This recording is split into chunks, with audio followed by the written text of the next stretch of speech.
Good morning, Scott here, known as Cantaloupe to some online, and I'm bringing another subject to you that's interesting to me. It might be of interest to you or someone you know, and that is enhancements. What are enhancements?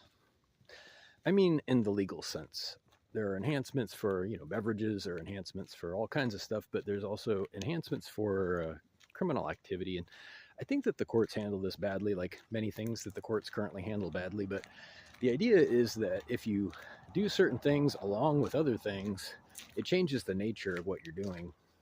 For example, there are things called concentrating, the degree of concentration of something, the organizing of something. If there's evidence of a conspiracy or people getting together and communicating about it and planning, that kind of thing. There's also distributing. It's a step up from perhaps selling something, and I don't even necessarily mean illegal. I'm talking about just in general. There are things that affect the nature of what is happening. But what I want to talk about isn't necessarily the legal implications of this, but the spirit of an undivided purpose, I guess is what I'm going for. The undivided purpose. So when it turns out, when you divide a purpose, any purpose, whether it's something that is meant to be helpful or malicious or whatever, when you divide the purpose, it becomes by degrees less genuine, less honest, less helpful, less focused, and usually less helpful to other people. A divided purpose can be traced back pretty much every time to some kind of self-serving objective, such as commercializing something, which is also an enhancement, when the thing is made to be for sale. And I want to be clear about the bigger picture. The bigger picture is that these enhancements don't fundamentally change what's happening, but they're clues as to the intent behind them, behind behaviors and activities. Because the only thing that matters is what was being attempted and the effect that came out of it, not actually what happened in the middle. I'm going to review that one more time because I think a lot of people are confused about this. The symbol taken out of context has no meaning. And it's the same for behavior. To take a behavior out of context is by definition to remove its circumstances, which give it meaning, which give it the ability to be interpreted in qualitative terms. Maybe that's confusing to some people because we keep trying to do this. It seems like every day we're satisfied with taking a snapshot of a behavior, making a rule about it, and saying anything that rule fits is now a bad behavior, whether it's bad or not. And not only can it possibly sometimes not be a bad behavior, you'll find actually, if you're being honest and objective, usability and abusability, that is good behavior and bad behavior, get limited every time in the same measure. So you have clues.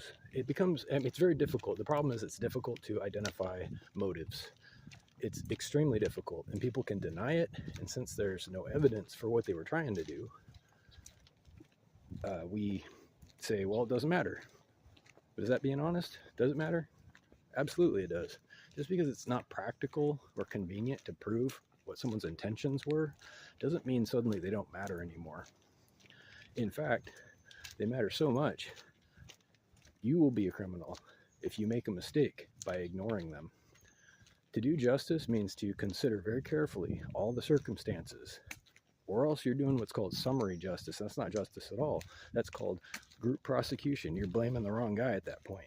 You're firing into the crowd, and that makes a criminal out of you if you're the prosecutor or whoever. It's very difficult. It's a hard job. There's effort involved in investigating, substantiating claims, figuring out what the person was trying to do, because that tells you what to do about it, and whether or not there was even a problem that happened on the other side of it. This is a big subject. So enhancements, back to the original topic, enhancements such as organizing, concentrating, conspiring, distributing, making commercial. the proportion of an activity, that is the size of it, the scale of it. These are all things. These are all actual things that affect the spirit and the activity itself. So it's interesting to think that for love, for example, someone sending their lover, their actual lover, someone they know, someone they trust, photos of themselves, for example, just an example, is that commercial pornography? Okay, well, you might say, well, it's commercial if it's paid for, right? Is that really the qualifier? Does the fact that this person sent it to a specific person out of love, does that count for anything? Or are we being, so callous and short-sighted as to say the symbol is all there is? You see how this works? Scale, proportion, is it being mass-produced? Is it being shot out into a cloud that nobody really knows who it's going to, and anybody with a buck who shows up is the recipient? Okay, it changes the nature of what it is. It in fact defines what it is, the intention and the outcome. People aren't trying to hear this right now because we have a great deal of money invested in infrastructure to manage and control people with symbols. We have tremendous amount of investments in behavior codification, not just in criminal justice, but in the mental health industrial complex. It is. If you think that health insurance and money is not a factor in every aspect of medicine, you're confused about American medicine. So the point is, we have books, right? Symbols, books of symbols, paragraphs, descriptions, codes to fit whatever. And what every single one of those codes does is it fails to understand or even consider the circumstances or the individual in question. We say, well, we'll just flesh it out. We'll make the symbol a bit bigger, more descriptive. You're just catching more good behavior.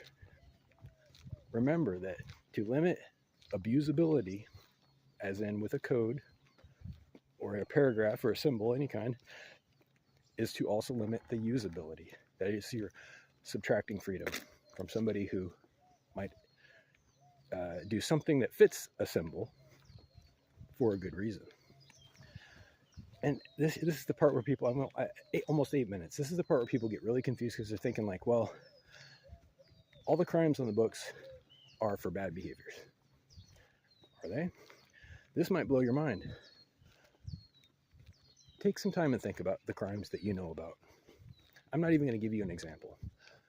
Take some time to think about the crimes that you know about and consider any possible event where that activity, that same activity, is licensable or permissible, that somebody is allowed to do it for legitimate reasons.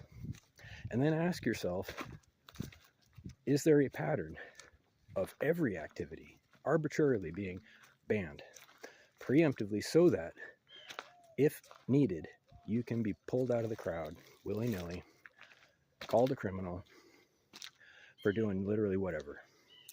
Ask yourself that. There are good examples for every crime in the book. Things that not only should be done, but that the administration themselves do. Okay, well, I'm not saying they shouldn't. Don't get me wrong. I'm not saying that nobody should do these things. I'm not saying that the law should be applied to everybody unilaterally. I'm saying that circumstances matter is what I'm saying. There's a time and a place for things. And to say that something, anything, is always wrong, it just doesn't make any sense. Especially when the person saying that is doing it. Reach out with questions or comments to whitehotrobot@gmail.com. Thank you.